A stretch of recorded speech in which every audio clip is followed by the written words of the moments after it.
En el día de hoy, el Ateneo bibliográfico se titula Corrección intraútero de mielomeningocele y evolución desde el aspecto urinario. Está coordinado por el doctor Juan Moldes, jefe de servicio de cirugía y urología pediátrica, por mi persona, Ignacio Arenas, residente de segundo año, la doctora Agustina Oliva, residente de cuarto año, y Diego Gallegos, becario actual de urología. Para comenzar, hemos decidido presentar un caso disparador. Hablamos de una paciente que actualmente tiene 46 meses de edad, como antecedentes un mielomeningocele, fue cerrado intraútero a las 27 semanas de edad gestacional, posteriormente nació a las 29 semanas. Ella actualmente se encuentra sin válvula de derivación ventriculoperitoneal e inició seguimiento con el servicio de urología a los 6 meses. Como fenotipo de inicio, ella presentaba pérdida de orina, catarsis normal diarias, y ahora voy a pasar a mostrarles los estudios. Primera ecografía que la paciente tenía un riñón derecho de aspecto normal y un riñón izquierdo que, si bien tenía un diámetro longitudinal similar al derecho, tenía una pelvis de 8 milímetros con un uréter retrovesical visible. Y además presentaba volumen en la vejiga, digamos, residual. La primera urodinamia que se le realizó a la paciente cuando inició seguimiento, la vejiga presentaba buena acomodación vesical, una capacidad vesical de aproximadamente 80 mililitros, siendo el valor normal para la edad en ese momento de entre 50 y 60 mililitros, una presión de fin de lleno de 10 centímetros de agua, y a los 10 mililitros de llenado y 5 centímetros de agua comenzó a perder orina. En este contexto, la paciente no necesitó cateterismo, no necesitó profilaxis antibiótico y no necesitó drogas anticolinérgicas. Posteriormente, a los 2 años de edad, luego de múltiples infecciones urinarias, inició cateterismo limpio intermitente cada 4 horas, además de oxibutinina y profilaxis antibiótica. El estudio aerodinámico de esa vejiga demostró mala acomodación, baja capacidad vesical, una presión de fin de lleno de 45 centímetros de agua y pérdida al final del llenado vesical.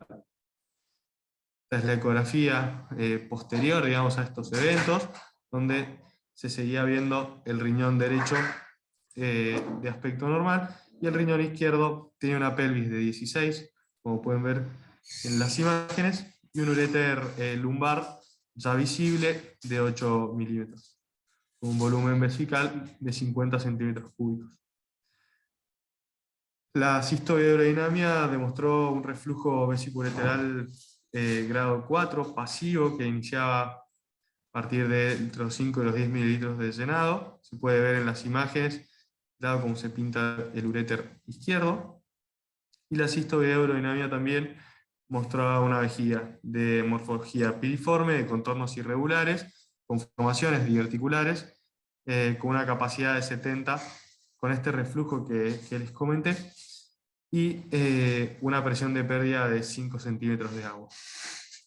Luego se le realizó un citograma de MCA, donde se demostró una asimetría renal, con mayor tamaño del riñón derecho, con una distribución heterogénea del radio trazador, y una función relativa de 68% y del riñón izquierdo de 32%.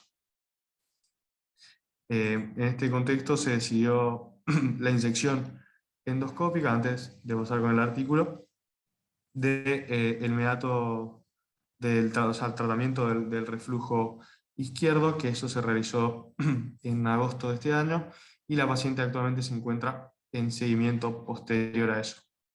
Como artículos complementarios, vamos a presentarles dos. En primer lugar, tenemos un artículo del equipo del doctor Macedo, que habla de la continencia tanto urinaria como fecal en pacientes de 5 años que sufrieron, digamos, el cierre o la reparación de su mielomeningocele en el periodo prenatal, un estudio prospectivo. Este estudio se realizó en el 2018 y tenía un N total de 14 pacientes. Como introducción a ello, y es un poco lo que tratamos de discutir en este bibliográfico, es basarnos en que el estudio del manejo de los pacientes con mielomeningocele, tan conocido, evaluó, digamos, la seguridad y la eficacia de la reparación intraútero de este defecto, en comparación con aquellos que se reparaban postnatal, y a través de este trabajo controlado y randomizado, confirmaron la disminución del uso de válvulas de derivación ventriculoperitoneal y demostraron un mejor estatus motor para el grupo corregido en el periodo fetal. En este contexto, digamos, el resultado urológico del desarrollo de la vejiga y el futuro deterioro de la función renal sigue siendo algo a tener en cuenta para estudiar. Con materiales y métodos, todo paciente referido con mielomeningocele sigue un protocolo detallado y específico donde, a través de la historia clínica completa, básicamente se valoró la forma de vaciado vesical, se realizó ecografía para evidenciar tanto algún grado de dilatación como la morfología del aparato urinario. Además, realizaron cisturetrografía miccional para valorar reflujo y también la morfología, y un estudio urodinámico para determinar las presiones. De esta forma, ellos clasificaron a los pacientes con esta patología en 4 subtipos. Aquellos que eran normales, donde mostraron una vejiga estable, sin pérdida; una vejiga de alto riesgo, donde hablaban de una vejiga hiperactiva, con presión de pérdida mayor de 40 centímetros de agua, y una presión de llenado mayor también de 40 centímetros de agua. También una vejiga incontinente, donde hablamos, más allá de que el paciente sea incontinente, la presión de pérdida menor a 40 centímetros de agua o estable, y una presión de llenado también menor a 40. Y por otro lado, una vejiga hipoactiva, donde estamos hablando de una vejiga hipocontráctil con un residuo postmiccional alto. Los resultados de este trabajo fueron, más allá del N, que fue de 14 pacientes, 4 fueron hombres, 10 mujeres. El promedio de la realización de la cirugía fetal fue alrededor de las 25 semanas. El 64% aproximadamente de estos pacientes tuvieron vejiga de alto riesgo y el 35% fueron vejigas incontinentes. La mitad de ellos presentó infecciones urinarias y casi la totalidad refirió a utilizar laxantes. El 14% tuvo reflujo. 3 pacientes requirieron algún tipo de cirugía, 2 ampliación, y otro paciente requirió la realización de un macedo de un malón. La gran mayoría realizan cateterismo limpio intermitente, y 11 de estos pacientes usaron pañales y refirieron incontinencia fecal. Por otro lado, el segundo artículo complementario que vamos a mostrar es un artículo similar del grupo de Macedo, que fue publicado en 2015, también un estudio prospectivo en pacientes con este diagnóstico de mielomeningocele corregidos en el periodo prenatal, y básicamente lo que valoraron fue la evaluación en la primera presentación y luego en el seguimiento inmediato, para tratar de definir si el estado urológico, si la vejiga se beneficia en este seguimiento tan cercano.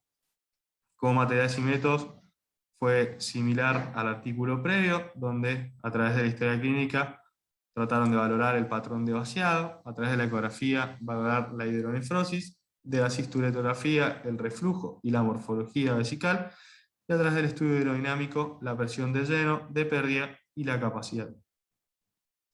Como resultado, la mitad de estos pacientes tuvo infecciones urinarias, alrededor del 36% presentó dilatación renal a través de ecografía, Casi el 80% de estos pacientes presentó una vejiga de morfología normal, el resto evidenció algún tipo de trabeculación.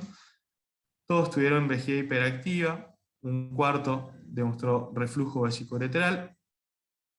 La compliance vesical se mostró alterada en la mayoría.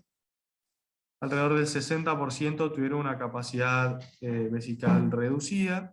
Casi la totalidad utilizó cateterismo limpio intermitente y 10 de ellos, de 19, más de la mitad, adicionalmente utilizaron anticolinérgicos.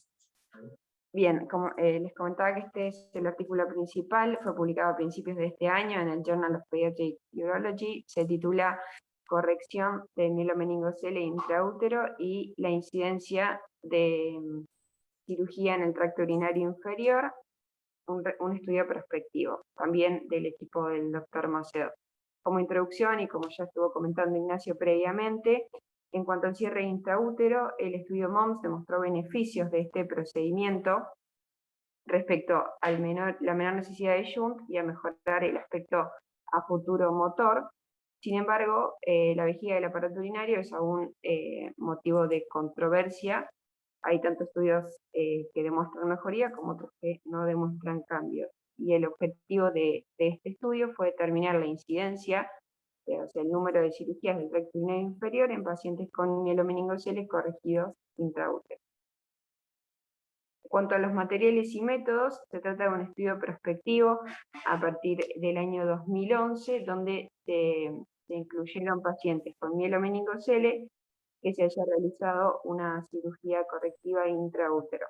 De acuerdo a los resultados de los estudios complementarios, como uretrografía misional, estudio aerodinámico y ecografía, se los clasificó en las categorías que detalló muy bien Ignacio previamente, en vejigas de alto riesgo, vejigas hiperactivas o incontinentes, hipoactivas o normales.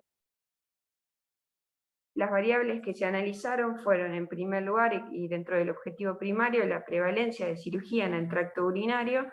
También se recabó información respecto al tratamiento de la constipación o incontinencia fecal. Y en cuanto a la cirugía en sí misma, la técnica utilizada, las complicaciones presentadas y el resultado final durante la evolución. Se incluyeron un total de 122 pacientes que fueron seguidos en el posoperatorio y después de la corrección intraútero. El diagnóstico fue realizado aproximadamente a las 20 semanas de edad gestacional en promedio, y la cirugía en promedio fue realizada a las 25.5 semanas de edad gestacional. Los pacientes nacieron en promedio a las 33 semanas de edad gestacional. En cuanto a los estudios complementarios realizados, se realizó una ecografía que mostraba hidronefrosis en el 18%, o sea, en 22 pacientes, una cisturetro en 110 pacientes, cisturetro se realizó en 110 pacientes y mostraba reflujo también en el 20%, y en cuanto al estudio urodinámico, en el 70% de los casos se identificó hiperactividad del detrusor y disinergia esfinteriana en el 39%. Con todo esto se clasificó como vejigas de alto riesgo el 52%, hiperactivas el 25%, hipoactivas el 4% y normales en el 19%. De todos estos pacientes, la media de seguimiento fue de 29 meses con un rango de 1 a 99. Se operaron un total de 10 pacientes, que eso corresponde al 8.4%, y la edad promedio de la intervención quirúrgica posoperatoria fue de 34 meses de postnatal quisélico. En cuanto a los tipos de cirugía y procedimientos realizados, se ven ahí detallados en la tabla. Se realizaron 3 vesicostomías, 2 tratamientos endoscópicos del reflujo, 6 ampliaciones vesicales, 3 ostomas fecales continentes con técnica de Macedo o Malone y un sling. Como complicaciones mencionan solamente una infección de sitio quirúrgico que presentó una disfunción de herida y cierre por segunda, pero sin necesidad de reoperación. Cuando el total de pacientes se los separa en un subgrupo de mayores de 5 años, encontraron 65 pacientes con un seguimiento de 46 meses y en estos se realizaron 7 cirugías, que es el 10% de ese subgrupo. Y en cuanto a la evolución posoperatoria, los pacientes con ampliación vesical permanecieron continentes secos con cateterismo cada 4 horas y los pacientes con técnica de estoma fetal continente se mantuvieron también sin pérdidas y con buen manejo desde el lado fecal con enemas cada 24 horas. Buen día. Con respecto a la discusión, los datos del MOMS refieren a una reducción de la incidencia del uso de válvula de derivación ventrículo-peritoneal y una mejoría en los resultados motores en los pacientes con cierre prenatal de mielomeningocele. Sin embargo, la evaluación de la función vesical y el estado urológico sigue siendo un tema controvertido. El seguimiento urológico del MOMS fue publicado en el 2015 y dos características de sus resultados mostraron una diferencia estadísticamente significativa en el grupo de cierre prenatal. Hablaban de menor presencia de vejiga trabeculada y un cuello vesical abierto. Pasa. El estudio posterior al MOMS evaluó los resultados urológicos de niños en edad escolar e identificó que el 61% de los niños del grupo de cierre prenatal versus el 87% de los niños con cierre postnatal estaban en cateterismo intermitente limpio.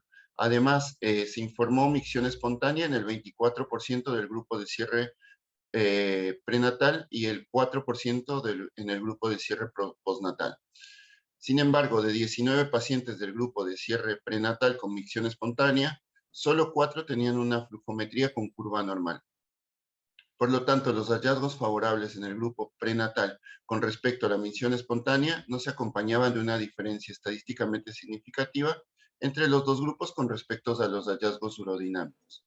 Otros resultados, como la presencia de hidronefrosis y reflujo vesiculolateral, tampoco mostró diferencias entre los dos grupos. La única diferencia estadísticamente significativa fue la mayor incidencia de infecciones de tracto urinario en el grupo postnatal de un 45% versus un 20% en el grupo de cierre prenatal.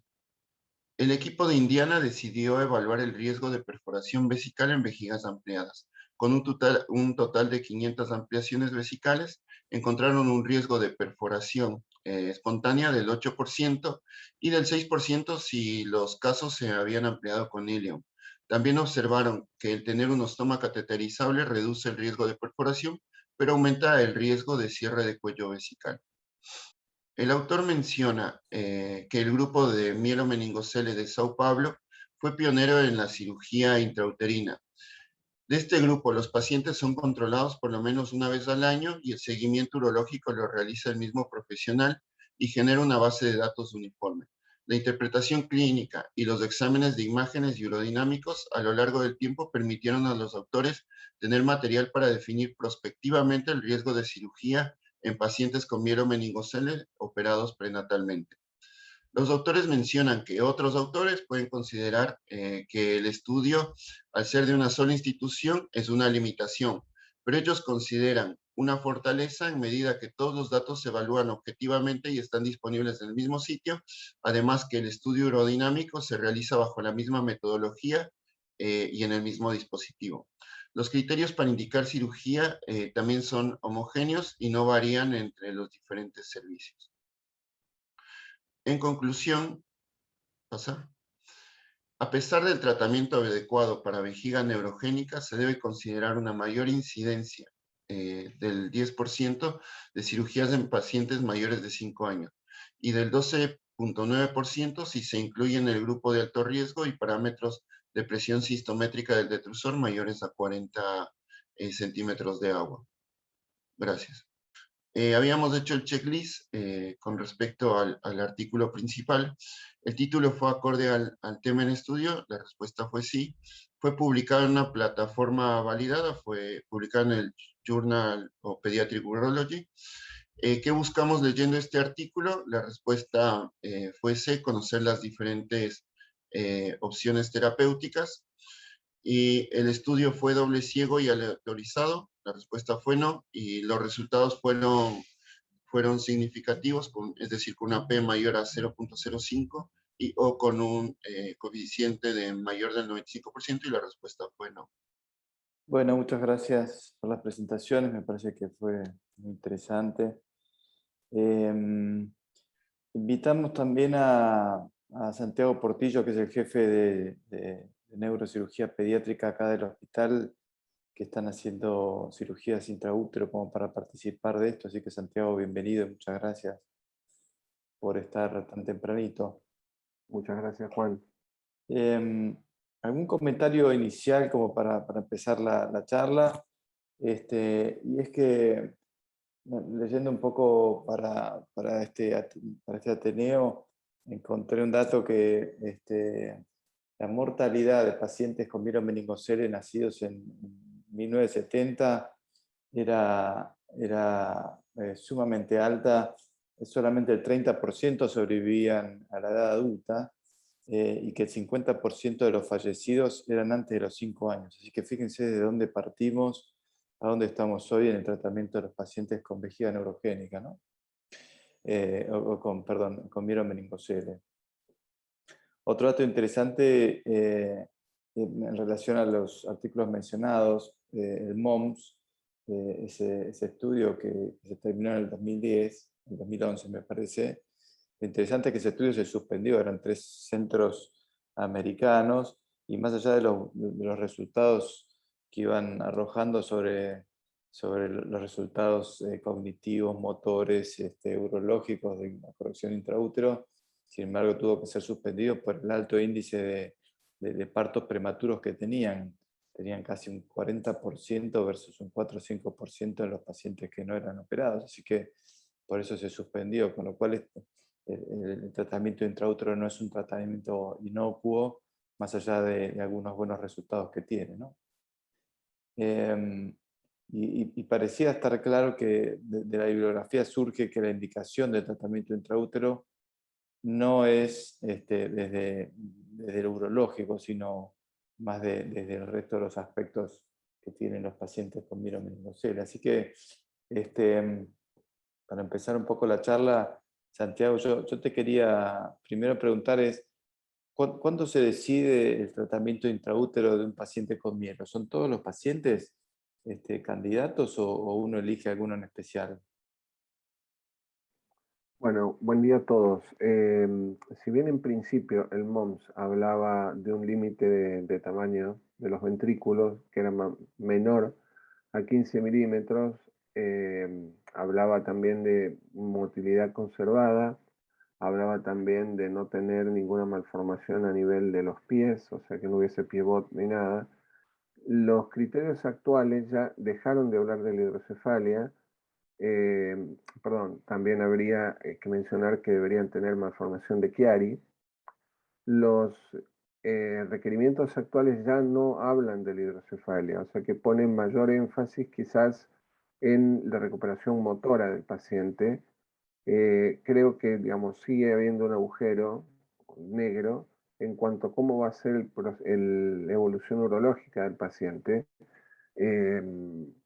Digamos, otra de los criterios con los cuales no deberíamos operar sería cuando existe una malformación vertebral grave, llámese una cifosis, en las cuales, como bien todos sabemos, el pronóstico en cuanto a la vida futura de ese paciente va a estar asignado por la malformación vertebral espinal y todo lo que conlleva en relación a lo que, digamos, debería ser en otro paciente. Otro criterio utilizado es la presencia de otro tipo de malformaciones. Algunas veces se puede ver, otras veces no, malformaciones cardíacas, malformaciones vertebrales múltiples, en fin, creo que hemos cambiado, sacamos la hidrocefalia, dejamos puesto el resto de cosas, pero, veamos, de lo urológico creo que no hay alguna forma de, digamos, de aproximar cuál va a ser el futuro de la vejiga. Sí, eso es un poquito lo que se ve de todos estos trabajos, ¿no? Que lo urológico no genera mucho cambio, salvo la menor incidencia de infecciones urinarias, con lo cual la indicación del tratamiento intraútero claramente no va por la evolución urológica. Creo que había mencionado casi el 40% de los pacientes con mielo tienen algún grado de daño renal y eso no varió con la corrección intraútero, ¿no? La incidencia de médula anclada post tratamiento intraútero es la misma que la corrección postnatal, ¿sabes eso? Definitivamente no, la incidencia de médula anclada es mayor en los pacientes, mayor y más rápida en los pacientes operados postnatal. Y esto seguramente tiene que ver con la imposibilidad de terminar de hacer una cirugía tal cual se hace en el postnatal, es decir, con las coberturas como la dura madre, el músculo, y en la imposibilidad, yo diría, por el tamaño del paciente, de no colocar dentro del cierre el epitelio de transición, que de última puede llegar a ser uno de los generadores de la complicación, que es el quiste dermoide. Esto se vio en el MOMS y se ha visto en casi todas las series, como la serie de Brasil, la presencia de estos quistes dermoides. De cualquier forma, yo creo que hablar de la médula anclada y la disponibilidad de esto también tiene que ver con cómo se maneja el centro en cuanto al control postnatal de los pacientes. O sea, ¿a qué llamamos médula anclada nosotros y a qué llaman médula anclada o deterioro el resto de los grupos, ¿no? Porque, digamos, nosotros ponemos mucho énfasis en que, por ejemplo, ortopedia pueda controlar a estos pacientes, o sea, ¿a qué llaman deterioro? Y urología también, en estos otros centros, ¿a qué llama realmente el deterioro urológico? La incapacidad de manejarlo con medidas más conservadoras que una neurocirugía con posterioridad. Interesante eso es un dato a mediano plazo. El deterioro de la función renal tiene que ver con la médula anclada, con lo cual si estamos teniendo menos incidencias es un dato positivo que en los trabajos no se refleja en el seguimiento de los pacientes urológicos, como que no termina habiendo una diferencia, ¿no? Pero si hay menor incidencia de médula anclada significativa, deberíamos tener una mejoría a mediano plazo. Lo interesante del paciente que presentamos, del caso clínico, es un paciente que empieza siendo un paciente de muy bajo riesgo desde el urológico, con una buena capacidad vesical y con una pérdida de orina, no recuerdo, creo que era de 5 o de 10, una presión de pérdida, con lo cual uno diría que es una vejiga de bajo riesgo, y sin embargo, a los 2 años es una vejiga de baja capacidad y de alta presión, que es un poco inesperada esa evolución. A veces los cambios urodinámicos se pueden dar tempranamente en relación a la curación de ese defecto quirúrgico de la médula, ¿no? Así que como ejemplo, este paciente me parece que es lo que estamos empezando a ver con estos pacientes que fueron operados en forma prenatal, con deterioros relativamente rápidos y que rápidamente requieren la asistencia urológica. Santiago, te hago otra pregunta. Estaría bueno que el resto también pregunte, pero si no sigo preguntando yo. La cirugía abierta intraútero versus la cirugía laparoscópica, antes de eso, ¿no? Quizás algunos vimos las cirugías del cierre del defecto, pero probablemente muchos no lo hayan visto. Técnicamente, ¿nos puedes contar qué es lo que se hace y después sí hablar del abierto y el laparoscópico? ¿Qué es lo que se hace? Bueno, en realidad uno trata de hacer siempre lo convencional, o sea, liberar la médula, poder diferenciar, como les decía anteriormente, entre lo que es epitelio de transición para no incluirlo dentro del cierre, buscar la meninge, que generalmente es uno de los puntos que es más difícil, algunas veces tenemos que dejar parches de dura madre, y a continuación tratar de poner el músculo y sobre el músculo poner la piel. En cuanto a esto, bueno, viene el digamos, la primera diferencia. ¿Cerramos la piel en forma convencional o hacemos 2 descargas laterales? Nosotros, quizás por conducta, por cómo nos manejamos, logramos disecar y logramos cerrar a la línea media. Te contesto lo otro, o sea, cirugía abierto con histerotomía versus cirugía laparoscópica. Yo diría que hoy por hoy la cirugía fetoscópica o laparoscópica tiene mayor índice de parto pretérmino, mayor índice de desprendimiento de membranas. Lo que uno diría es que a lo mejor puede mejorar la salud materna, es decir, menos tamaño de histerotomía, digamos, menos invasión al útero, aunque capaz que uno debería ver, y en virtud de lo que pueda suceder en el postnatal, si esto está, digamos, mínimamente invasiva, uno puede hacer lo mismo que haría en la cirugía a útero abierto, es decir, si somos capaces de liberarla bien, si somos capaces de tirar más músculo o poner o, digamos, separar la placa medulosa del músculo y todo con un parche. Yo quería hacer un comentario, si me permitís, Juan, en Sí, relación claro. al paciente del disparador, que tiene una cirugía a las 27 semanas, un nacimiento a las 29, y en el cual quizás, si uno lo viese en relación como los pacientes de cierre postnatal, es casi eso, porque nunca tuvo, digamos, evitamos la válvula y uno puede decir, de cualquier forma, este paciente, si lo incluimos desde el grupo del MOMS, nunca hubiese tenido hidrocefalia al nacimiento. O sea, en realidad yo no sé si este paciente se vio favorecido con todo lo que tuvo haber pasado a partir de la semana 29 en la neonatología, ¿no? Ujú. No sé si te contesté, ¿querés que aclare un poquito más lo de la laparoscopía? Sí, me parece que es interesante profundizar ahí sobre los aspectos laparoscópicos. Insisto, porque eso sí creo que nadie o casi nadie de los que están acá han visto lo que es el procedimiento. Así que O- está bueno aclarar. sí, bueno, otra de las cosas que tiene, digamos, dentro de las partes importantes es el calentamiento del dióxido de carbono que uno está poniendo y la presión. Digamos, uno tiene que pensar que no está tocando una panza como la panza que se hace en la laparoscopía habitualmente.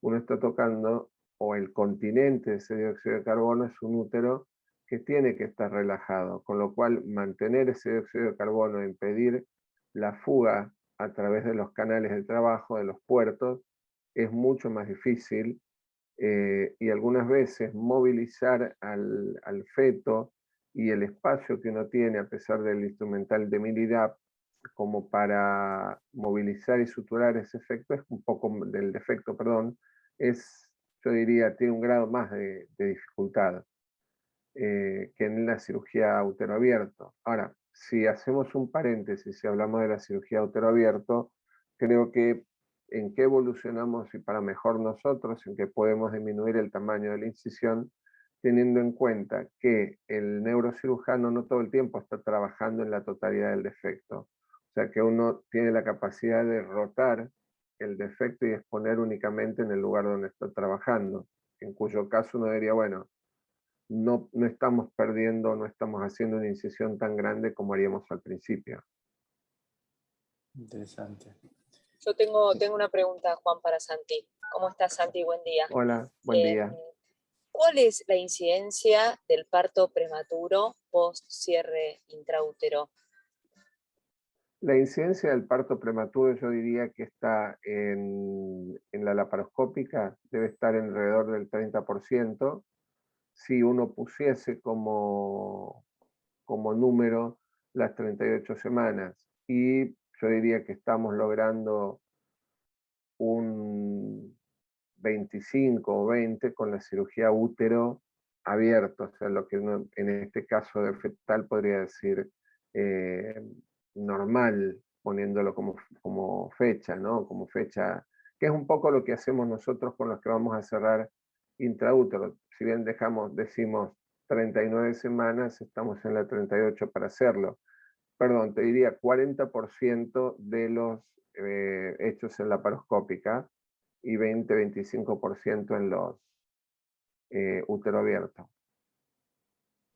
En eso bajó, antes había mencionado que lo del MOMS se había parado porque tenía casi un 46% de ¿cómo se llama?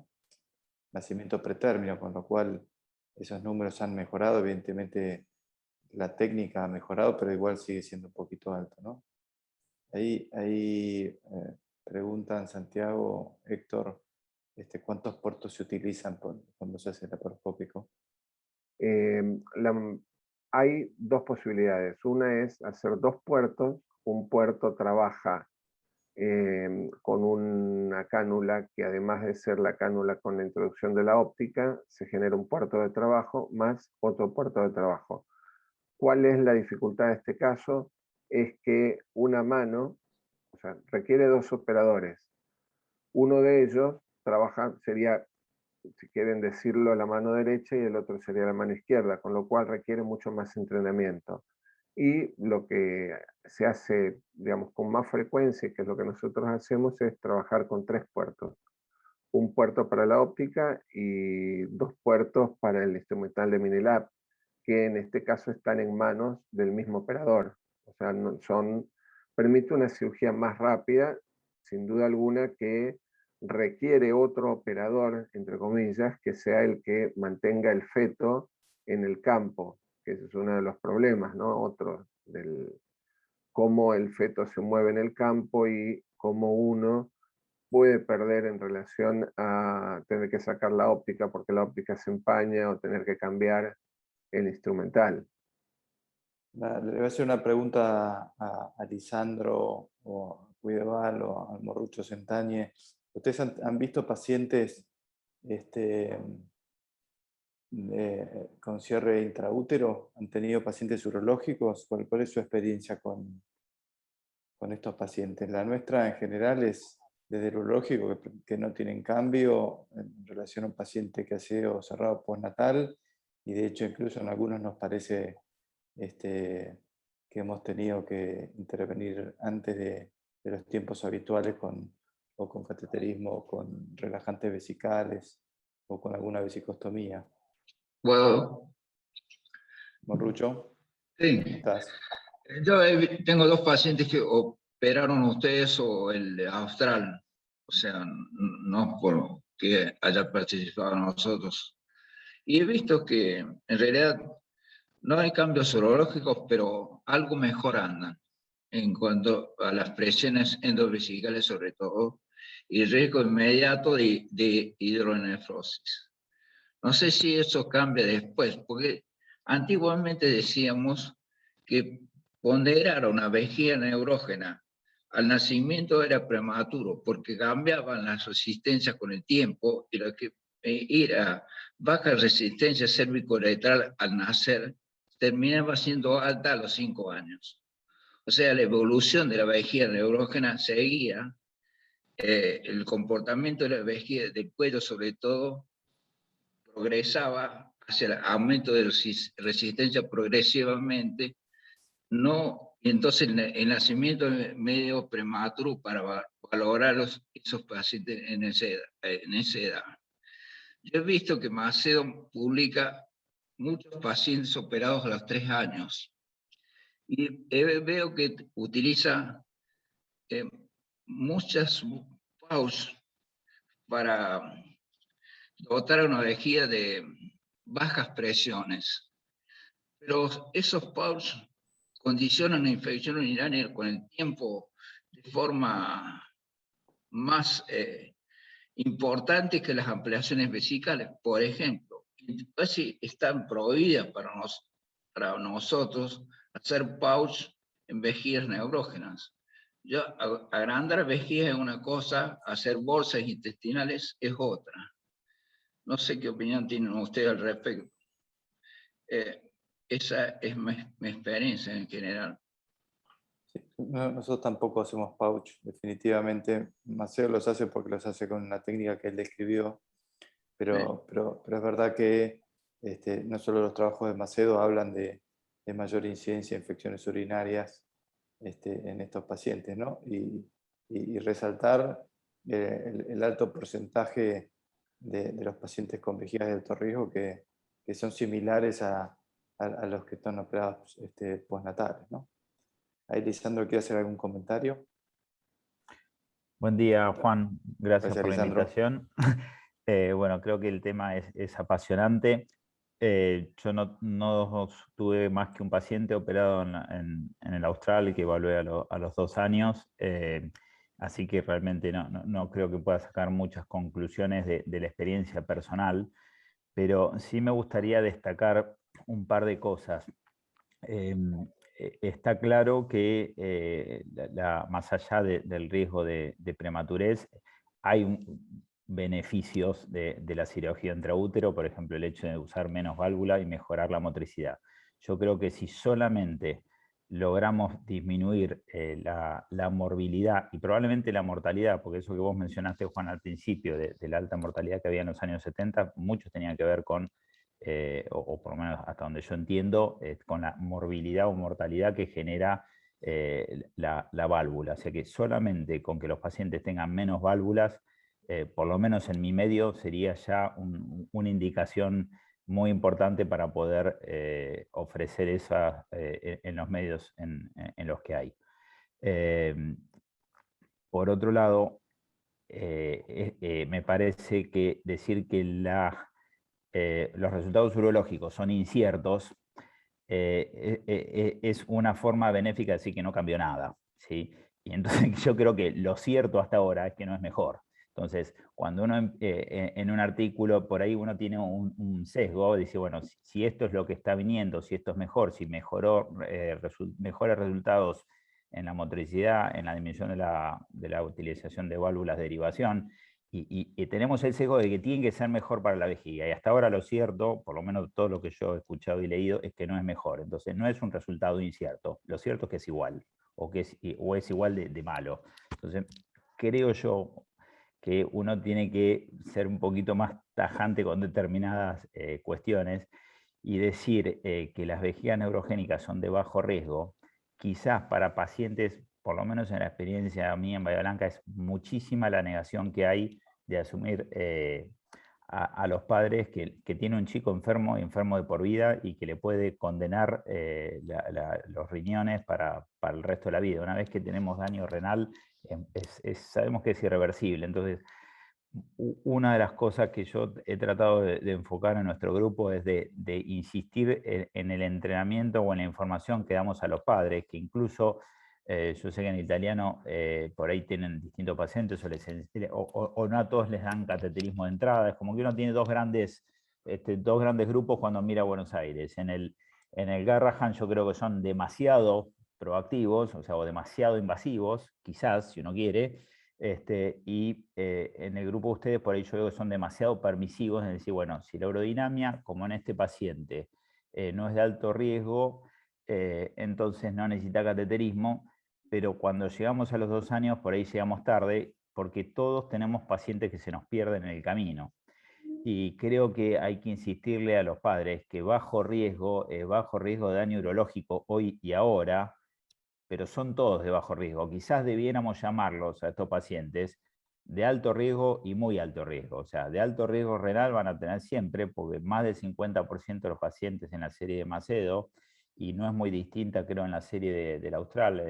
Anaí Salomón había presentado, la verdad no recuerdo bien los números ahora, pero sé que presentó los pacientes de la evaluación urológica de la serie de ellos, y no era claramente mejor que los pacientes operados postnatal. Entonces me parece que, tras que es una patología difícil de asumir a los padres, que más con la pandemia, pero históricamente hay muchos pacientes que se pierden y que vuelven cuando ya tienen daño irreversible, y de que no podemos predecir por ahí con una urodinamia todo lo que va a pasar después, deberíamos insistir en la información de los padres cuando se van de la NEO o en los primeros controles. Por más que haya pis en el pañal, que es la respuesta que te dan siempre los papás, el chico orina bien, y el chico orina bien porque la insuficiencia renal es indolora, ¿sí? Entonces el chico orina bien, pero puede tener dilatación y una vejiga de alto grado. hay que llamar a los pacientes al control seguido, no hay que perderlos, y todos tienen riesgo de insuficiencia renal, de daño renal, de infecciones urinarias a repetición.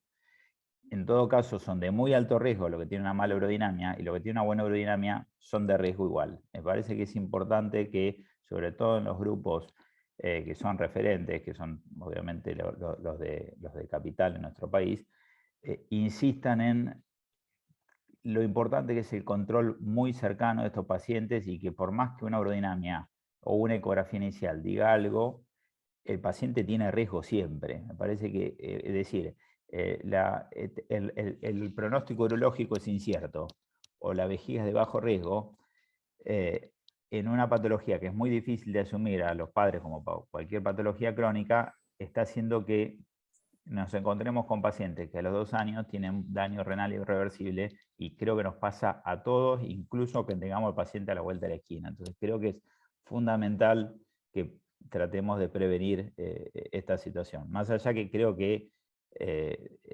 lo que viene y que la cirugía prenatal del mielo vino para quedarse, ¿no? Bueno, gracias, Lisandro, por todos esos comentarios. Ahora Santiago, te quiere hacer un comentario. Primero, digamos, yo coincido absolutamente con lo que acabas de decir recién. El seguimiento del paciente es la clave del éxito, hay que estarles encima. Nosotros indicamos cateterismo en los pacientes que asumimos que tienen un riesgo alto de infecciones urinarias y de daño renal. Pero también indicamos a aquellos pacientes que sabemos que no vamos a poder controlar y seguir de cerca, también los ponemos en cateterismo de entrada. Así que, digamos, la diferencia con el Garraham es que ellos le indican a todos, nosotros elegimos a cuál, y dentro de esa elección no solo tiene que ver el tipo de vejiga que tiene, sino el riesgo de seguimiento o de pérdida de seguimiento de ese paciente. Santiago, ¿querías hacer un comentario? Perdón que interrumpa, la parte urológica está buena. Yo lo que quería decir, y que fíjense que está surgiendo acá, es que todos estamos hablando beneficios de la cirugía fetal, disminución de válvula, aumento, digamos, de la cuestión motora. Digamos, acá nadie plantea lo urológico. Creo que cuando inmediatamente no se plantea lo urológico, creo que la base o nada reemplaza la evolución urológica de cualquier paciente, llámese prenatal o postnatal, en el tratamiento o la intervención temprana que tengan ustedes. Ya, aunque sea no hacer nada, el hecho de que la familia vea que es necesario tomar una conducta urológica y que tenga que ser atendido.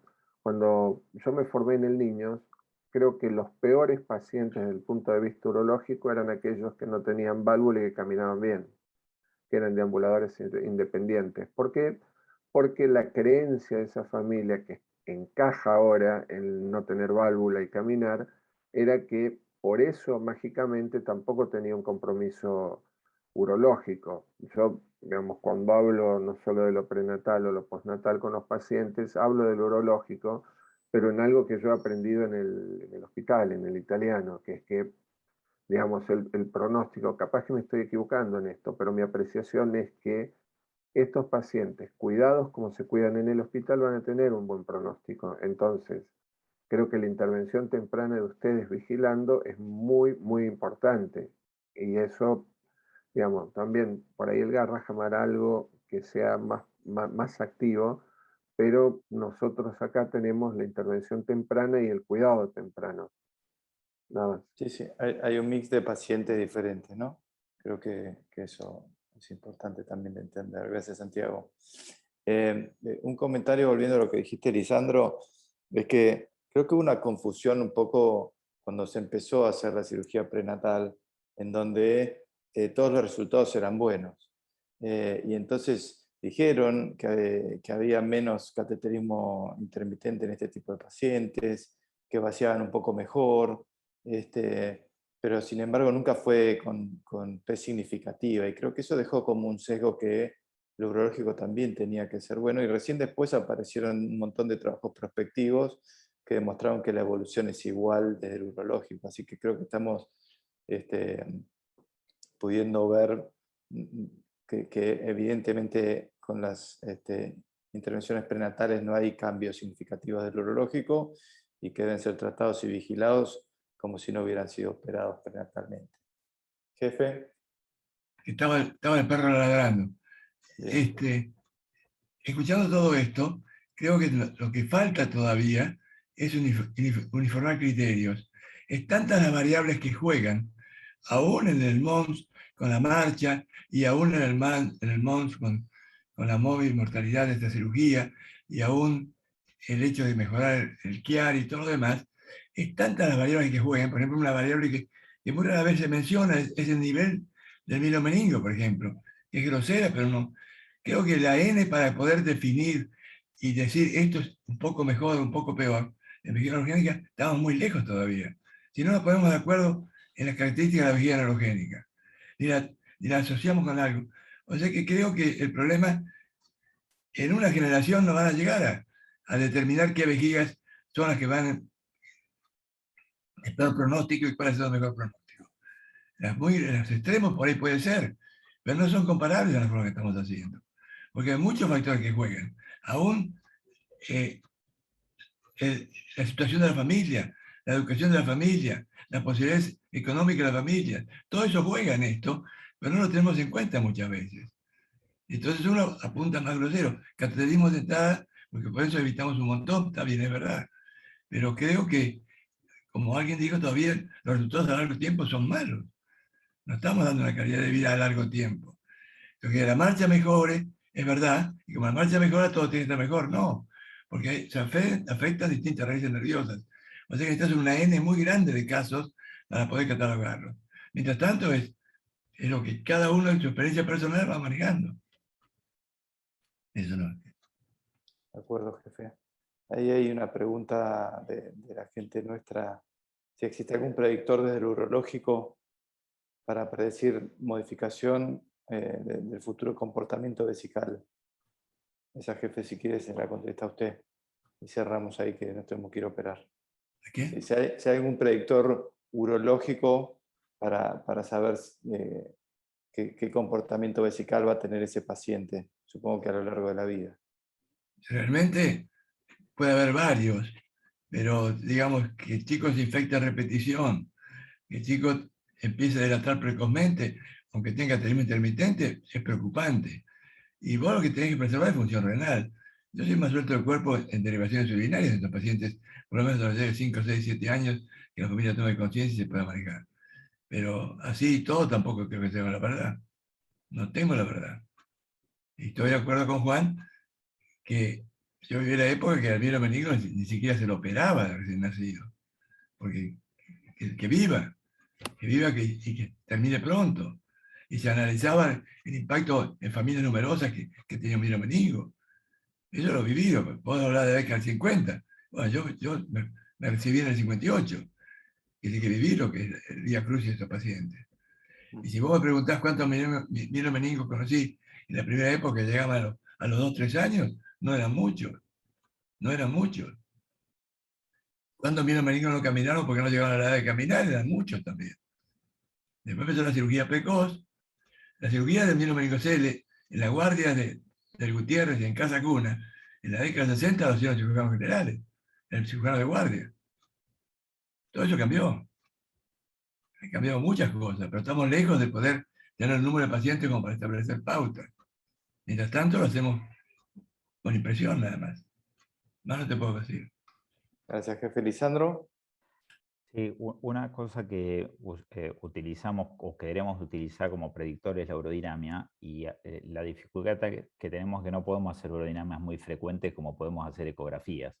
Entonces yo creo que hay que darle mucha trascendencia a la dilatación del árbol urinario en los pacientes con vejiga neurogénica. Nosotros estamos muy acostumbrados a ver hidronefrosis severas, intraútero, o hidronefrosis transitorias que mejoran. Y yo he visto no darle trascendencia incluso a radiólogos pediatras a una dilatación renal. Bueno, dicen, no, tiene una pelvis nada más de 1,5 centímetros, o una pelvis de 10 milímetros, o tiene un poquito los cálices dilatados. Sí, pero en la ecografía anterior no tenía nada dilatado. Entonces, yo creo que hay que ser muy atento a la ecografía. Es un paciente que tiene la mínima dilatación renal o la mínima dilatación ureteral en un paciente que tiene vejiga neurogénica, abro mucho los ojos y por ahí no le creería la urodinamia o la repetiría o cambiaría un tratamiento con una ecografía que empeora si no tengo otros parámetros solamente por la ecografía, cosa que es totalmente distinta que cuando vemos pacientes con hidronefrosis prenatal, que la tendencia es a mejorar. Acá donde hay un cambio hacia peor, yo creo que hay que estar muy, muy atento y creo que si bien no hay que esperar a la hidronefrosis importante, yo creo que es un parámetro que tenemos a mano en todos lados y hay que jugar mucho con eso. Bueno, jefe, último comentario. Desde que empezó el diagnóstico prenatal, un poco adhiero a lo que dice Lisandro, uno insiste de que si se hace una ecografía, ver cómo vacía la vejiga el feto. Un feto vacía la vejiga cada 15, 20 minutos. Y ver la vejiga, hoy día con resonancia también se ve, se toma un tiempo más prudencial para ver cómo vacía. Hoy es un dato prenatal, sin interferencia del ambiente, sin interferencia de alguien que pone una sonda o lo que sea, cómo funciona esa vejiga. Y no consigo que nadie me diga eso. Nadie lo hace, nadie mira la vejiga en estas situaciones. Y tal vez un dato a tener en cuenta, un dato más que aporta, sería ver el funcionamiento vesical prenatal. No solamente la dilatación, que es importante, sino ver si esa vejiga vacía cada rato. Yo miro, busco siempre las vejigas a veces no las veo. No, si la vejiga no, vejiga tiene, pero que se vació, bueno, 20 minutos es un estudio ecográfico para definir qué pasa con esa vejiga de un bebé que tiene un mielomeningo. Eso, jefe, en algunos centros están valorando el vaciamiento vesical, especialmente en aquellos que no sospecha alguna obstrucción, ¿no? Pero creo que de a poco es información que está viniendo. Bueno, tenemos que ir a operar. Muchas gracias a todos por participar. Santiago, especialmente, por aportarnos toda tu mirada neuroquirúrgica. Jefe, Lisandro, Rucho, muchas gracias a todos. Muchas gracias por la invitación. Buen fin de semana. Igualmente. Nos vemos el otro viernes. Gracias. Gracias, suerte. Chao. Muchas gracias a todos.